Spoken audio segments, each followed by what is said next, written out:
Jadi deteksi dini ditandai dengan pertumbuhan tidak ribut atau ketidakmampuan untuk pertahanan pertumbuhan.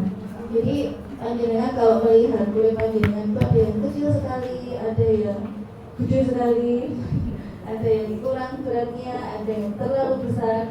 Itu sebenarnya adalah masalah ada konsep masalah gizi.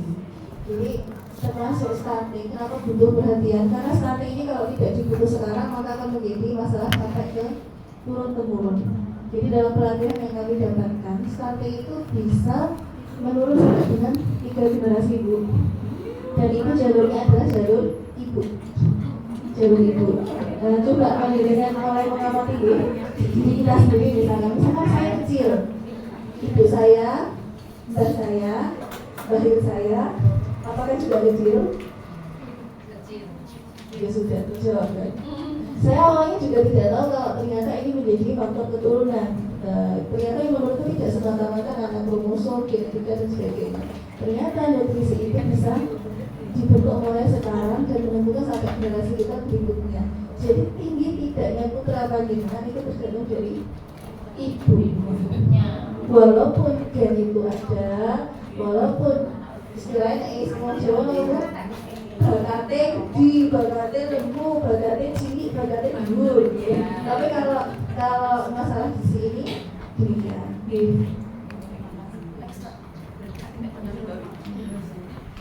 Bu, ini data yang tadi sempat kami sampaikan bahwasanya di pasukannya ada AJS aksi cerdas stunting dan tahan banting. Ini bekerjasama dengan leadernya yaitu Dr. Anin, Dr. Ahmad Anin, MSc spesialis anak. Beliau ini sebagai leadernya kami di sini. Jadi dalam temuannya kemarin juga baru dipaparkan itu ada temuan refleks 78% dan tanpa refleks itu 22%. Refleks itu apa? Merah. Refleks? Itu merah. Ada masalah. Jadi ada masalah itu ternyata dalam kasus anak-anak stunting itu ada 78%. Nah di sini ini penyebab refleks itu sendiri ada banyak. Yang paling besar itu ada di yang kuning ini 26%-nya adalah gangguan perkembangan. Gangguan perkembangan ternyata menyertai masalah stunting. Jadi logikanya ya kan, ketika anak-anak itu perkembangannya bermasalah, tumbuh itu apa bu? Bedanya tumbuh sama berkembang? Kalau tumbuh bisa diukur, terlihat. Kalau berkembang, tambah pintar ya bu ya, tambah pintar tambah soal-soal. Nah ini jadi misalkan ya ternyata dijelaskan dari keterangan itu. Misalkan anak itu dia mengalami masalah perkembangan. Misalkan bayi usia 6 bulan, 6 bulan itu dia harusnya sudah bisa apa bu? Ngomong-ngomong 6 bulan merasa wow. Jadi ongkong minimal duduk sudah sangat bagus sekali pada usia 6 bulan. Ketika dia belum bisa ongkong itu adalah refleks. Contohnya nonton. Jadi ketika dia harusnya usia 6 bulan itu sudah waktunya lunas untuk ASI, MPASI ya, dapat MPASI, dapat mulai belajar makan. Otot-otot yang digunakan untuk melatih pola makan itu masih fokus pada masalah perkembangan. Logikanya nggak. Jadi perkembangan itu menjadi perhatian yang serius. Ketika anak selesai perkembangannya pada masa usianya, maka pertumbuhannya akan selesai juga. Jadi anak stunting itu biasanya tidak hanya kecil. Bedanya stunting sama anak kecil bu? Pendek maksud saya, pendek. Stunting itu artinya pendek kan. Jadi kalau dia pendek, dia belum tentu karena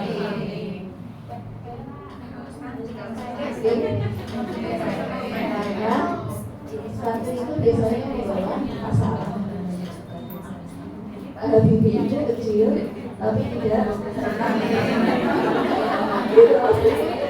Panjenengan ini yang bisa kecil ini tapi tidak pintar ya. Bu, untuk pada pelatihan kita orientasi SDG kan dari guru tahun dalam 2 hari depan kita akan belajar banyak hal mengenai pertumbuhan, pola pengasuhan anak, lingkup pelaksanaannya, implementasi deteksi dininya, kemudian intervensi perkembangannya serta stimulasinya. Jadi nanti di besok kita akan ada, hari ini kita full materi buat samunya panjenengan kegiatan hari besok. Besok itu kita hadirkan terus untuk stimulasinya panjenengan berita asli. Jadi nanti kandidat akan dipandu ya asli. Karena nanti kalau di kelas ini kan gambar, video, kan nonton kalau bisa itu asli. Jadi besok kita akan hadirkan beberapa berita.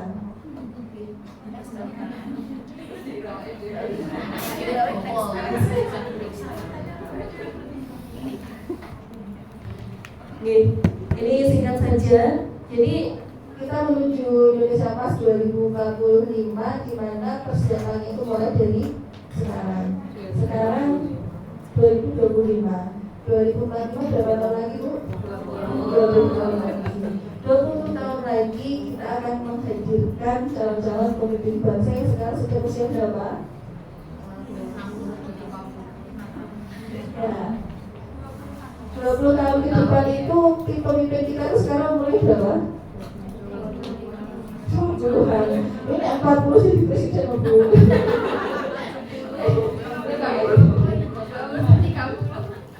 Tapi ketua untuk lembaga, kantor dan sebagainya itu kan juga pemimpin. Yang itu sekarang rata-rata masih menjadi murid-murid panjenengan atau nanti murid-murid yang akan lulus sekarang ini. Sekarang ini sudah banyak pemimpin budaya. Nah di sini kita sudah menyiapkan itu. Jadi balita itu adalah masa emas untuk menyiapkan hari yang akan datang. Jadi di sini perlu pengasuhan baik yang benar dan terdiri dari pengasuhan responsif, kemudian gizi yang baik, stimulasinya yang tepat. Stimulasi apa Bu? Stimulasi rangsangan. Tadi ada yang istilahnya apa tadi? Yang disebut tadi?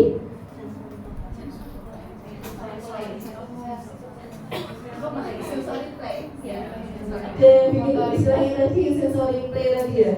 Terus kemudian di sini adalah lingkungan yang aman. Jadi jika hal di atas itu terpenuhi, maka di sini akan menjadi praktik baik yang bersinergi antara petugas kesehatan, pendidikan, masyarakat menjadi pencegahan secara primer.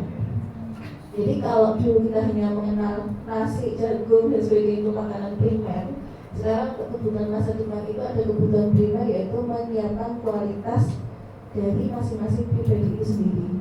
Ini adalah kebutuhan primer. Sekali lagi kita sedang menyiapkan kebutuhan primer generasi kita di masa mendatang. Tidak mungkin dia akan lahir menjadi generasi yang kuat tanpa adanya harga yang sehat atau standar yang baik.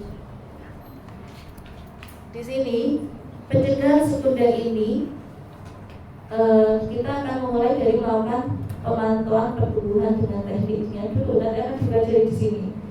Terus gejala medisnya kita akan menemukan ketika nanti panjenengan belajar di sini tentang bagaimana screeningnya, prosesnya, teknisnya nanti bagaimana. Ketika panjenengan menemukan maka red flag yang ditemukan semakin dini pada usia balita maka akan semakin cepat teratasi. Tapi semakin terlambat maka juga tidak akan segera teratasi. Karena waktunya saja akan terus bertambah. Kalau sekarang, kalau panjenengan sudah mendengar CKG ya, ada PKG pada usia bayi itu waktu emasnya untuk mengejar masalah itu kurang dari 1 tahun. Itu sudah diselesaikan sama teman-teman kami yang di pelayanan kesehatan. Kemudian ketika anak lulus balita bawah 2 tahun, dia akan apa? Kemudian dilanjutkan lagi ke PAUD. Yang ketemu di PAUD adalah panjenengan di RA, di PAUD, di penitipan anak itu adalah guru-guru yang di tempat-tempat tersebut. Maka screeningnya akan lebih terbantu lagi dari orang-orang yang ada di sekitarnya dalam sehari-hari. Yaitu adalah bagian dari kita.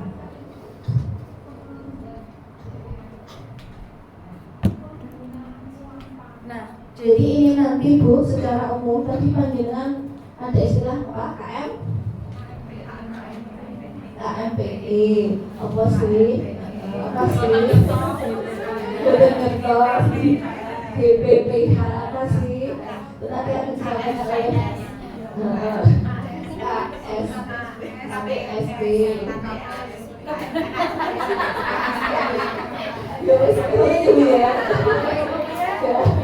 tidak perlu menghafal, meskipun nanti panjenengan paham. Baik, itu nanti akan ada, memang dalam kegiatan kita 2 hari ke depan itu ada proses belajar untuk meningkatkan status kesehatan anak, baik gizi maupun perkembangannya. Itu juga dilihat dari mental, emosional, sosial, kemandirian anak. Jadi di sini nanti panjenengan akan diantarkan untuk menemukan secara dini. Mungkin itu sangat dekat dengan panjenengan dan akhirnya bisa harapannya nanti bisa ditindaklanjut. Nah Bu, ini adalah integrasi kegiatan SDIDPK konseling tumbuh kembang dan pemberian makanan balita dan prasekolah. Jadi kami ini yang pertama sangat berterima kasih sekali kepada ibu-ibu semuanya yang ada di masyarakat yang secara langsung ya, baik ibu guru, ibu kader, masyarakat yang langsung ada di lapangan. Karena bagaimanapun kami ini hanya juga bagian kecil yang ada di antara ini Bu. Jadi integrasi kegiatan pada balita itu kami tidak bisa sendiri. Judulnya kan koordinasi, ada integrasi. Di sini ada banyak ya, ada keluarga, kemudian di sini ada kelas edukasi, ada posyandu prima, FKTP, dan kami itu hanya dari sini dulu. 2 titik saja, yang titik yang lainnya ini banyak. Sama di sini FKTP atau puskesmas. Jadi di sini harapannya nanti panjenengan itu menjadi bagian erat dari keluarga yang dekat dengan keluarga. Jadi di sini ada screening dari ibu hamilnya, balita, usia prasekolah, gambarnya ya. Terus di panjenengan itu kalau yang lingkupnya panjenengan ada kelas balita. Kalau panjenengan biasa bikin kelas parenting, terus betul ya, sering buat kelas parenting. Tadi mengumpulkan ada event-event mau raporan atau penguatan untuk wali muridnya, ada parenting, mungkin mengundang kita dari puskesmas atau mungkin ada yang punya kenalan ahli pernah dari psikolog dan sebagainya. Karena memang disinilah proses pembentukan awalnya. Jadi nanti kalau di sini sudah terbentuk, kemudian teredukasi, terscreening dari pemeriksaannya, stimulasinya, sampai dengan penyampaian ilmunya, maka baru akan dilakukan rujukan ke FKTP atau puskesmas. Dan nanti TR-nya adalah sinergi bersama. Bu, ini secara umum pelayanan tumbuh kembang anak itu yang sudah berjalan di Indonesia ya, itu secara umum itu panjenengan misalnya punya balita 100%, itu yang terlayani balita terpantau tumbuh kembangnya itu baru 66%. Kalau panjenengan balitanya masih belum lulus posyandu, dia biasanya masih rajin ke posyandu, biasanya masih ditimbang, nanti dapat. Kalau badan ini sudah masuk sekolah ya, berarti kami masuk sekolah apa posyandu? Posyandu. Sekolah, ada di sekolah, ada yang posyandu. Anak ibu saya akhirnya di mana dulu juga. Jadi misalkan nanti ada yang mendapatkan pelayanan SDITK itu baru 42% dari 66%, artinya belum semua. Dan dari 42% ini baru ditemukan 7,5% mengalami gangguan tumbuh kembang. Kalau dia misalkan terscreening semua, bisa jadi lebih banyak dari 7,5%.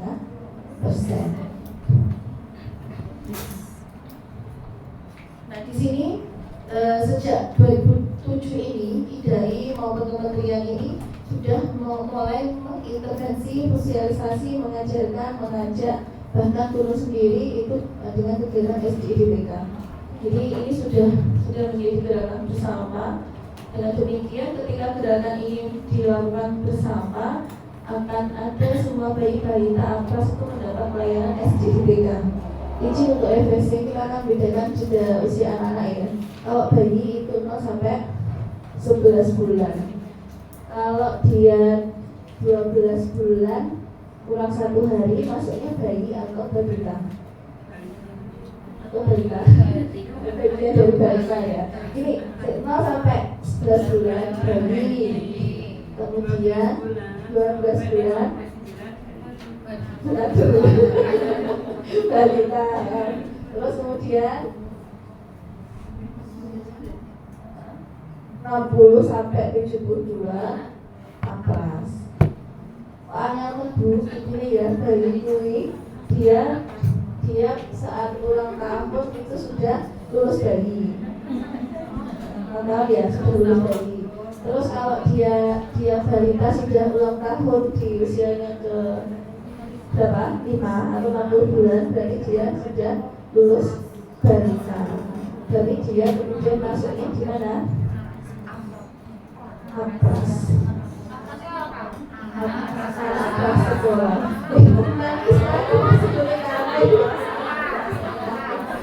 Bayi balita bawah 2 tahun, balita bawah 5 tahun, apras sekolah. Jadi ini balita tahu dulu. Jadi puskesmas PDS-nya mana ini? Oh, alhamdulillah. Sana sih betul Masya Allah, ya, alhamdulillah. Baik. Jadi itu untuk mengetahui umurnya ya. Intinya kalau dia belum ulang tahun, dia masuk kelompok yang sebelumnya. Oke. Oke, ini untuk kelompok umur. Dan sebagai informasi kalau di WHO itu yang disebut anak sampai usia 18 tahun. Jadi kalau panjenengan masih punya putra usia 17 tahun, 18 tahun, mereka masih masuk anak. Ini informasi untuk kelompok umur secara keseluruhan. Oke, sekarang untuk catatan anak. Jadi panjenengan nanti akan diberikan buku KIA yang di sini digunakan untuk catatan anak. Jadi ada, kalau ini di bagian pemeriksaan anak baru lahir, neonatal esensial. Nanti intinya pemeriksaannya apa saja akan tercatat di sini. Di sini buku imunisasi. Sering panjenengan percaya kalau buku imunisasi ini biasanya paling lengkap terisi, betul? Buku imunisasi soalnya biasanya imunisasi mesti di pandemi ya sebenarnya. Anakku ayah imunisasi apa? Ibunya mengamati, bukannya mengingatkan, akhirnya terisi dengan baik. Terus AMS nanti panjenengan akan diajari cara mengisi ini.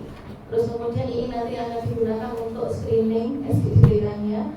Kalau balik nanti di buku KIA, nanti buku KIA itu akan bisa dibaca lagi, akan dipandu oleh fasilitatornya. Ini adalah kelompok informasinya, nanti bisa dibaca lagi.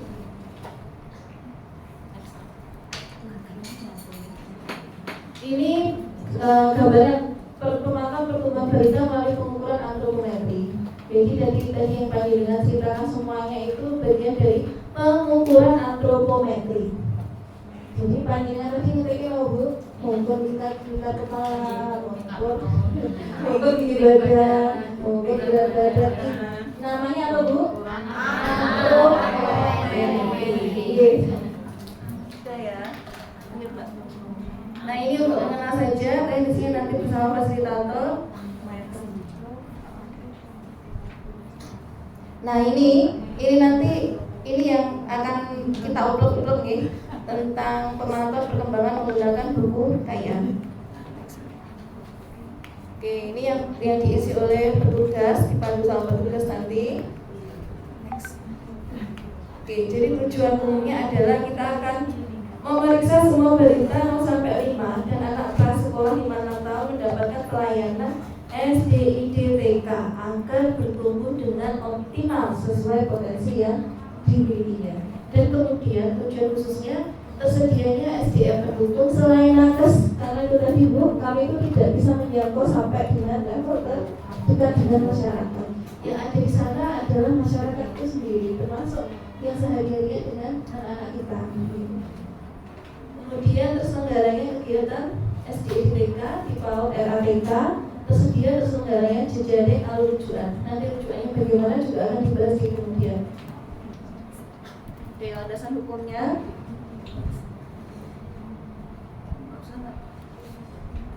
Nah ini Bu, ini nanti peran panjenengan nih. Pertama mengisi identitas anak pada DDTK-nya.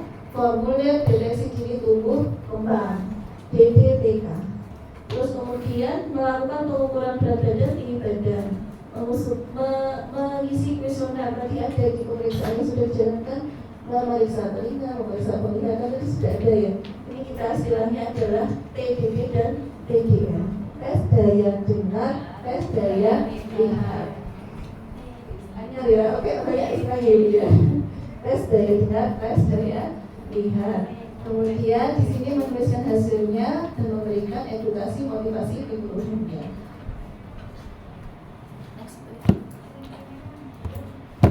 Oke, ini ya indikatornya nanti ada keberhasilan utamanya pada anak usia 6, 9, 18, 24, 36, 48, 60 dan 72 bulan. Jadi mulainya dari usia 6 bulan.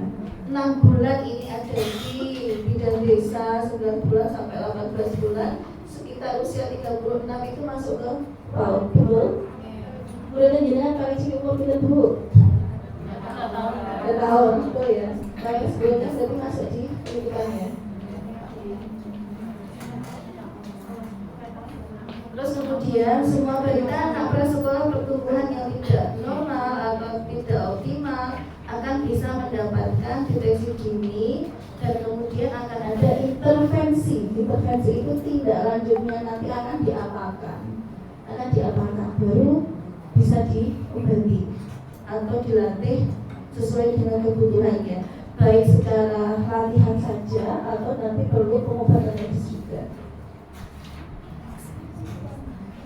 Nah ini stimulasi yang tepat dan adekuat akan merangsang otak anak sehingga perkembangan kemampuan gerak, bicara dan bahasa, sosialisasi dan kemandirian serta perilaku dan emosi pada anak berlangsung optimal sesuai dengan umurnya. Jadi yang kita sebutkan contohnya, kalau dia 6 bulan belum bisa ngomong itu harusnya sudah bisa.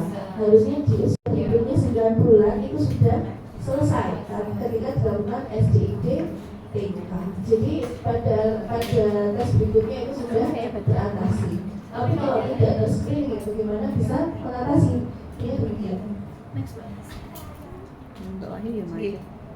Demikian untuk pengantar hari ini. Nanti pertanyaan selanjutnya langsung masuk ke sesi-sesi pembelajaran saja nih. Ini matur nuwun dari kami, mohon maaf atas segala keterbatasan dan kami kembalikan ke tim lagi. Wabillahi taufiq wal hidayah. Wassalamualaikum warahmatullahi wabarakatuh.